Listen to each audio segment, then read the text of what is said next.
আজকে থেকে বাংলাদেশের স্বর্ণের বাজারে কিছুটা পতন হয়েছে বন্ধুরা।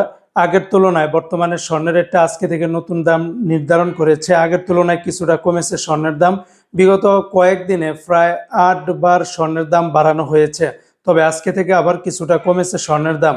তো আজকে হলো সেপ্টেম্বর মাসের 18 তারিখ 2025 সাল, রোজ বৃহস্পতিবার। আজকের এই দিনে যারা 22 ক্যারেটের প্রতি 1 গ্রাম স্বর্ণ ক্রয় করবেন বাংলাদেশ থেকে, তারা 16,131 টাকা, আর 22 ক্যারেটের প্রতি 1 ভরি স্বর্ণের দাম গিয়ে দাঁড়াবে 1,88,152 টাকা।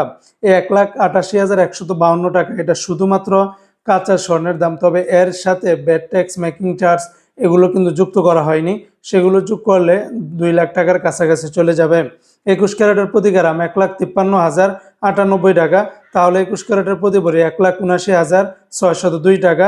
18 ক্যারেটের প্রতি গ্রাম 13,198 টাকা, তাহলে 18 ক্যারেটের প্রতি ভরি 1,53,941 টাকা। সনাতন পদ্ধতিতে প্রতি গ্রাম 10,946 টাকা, তাহলে সনাতন পদ্ধতিতে প্রতি ভরি 1,27,674 টাকা। মনে রাখবেন, স্বর্ণের রেটটা যে কোনো সময় পরিবর্তন হয়ে যেতে পারে। ভিডিওটি শেয়ার করে দিলে অন্য ভাইরা জেনে উপকৃত হতে পারবে।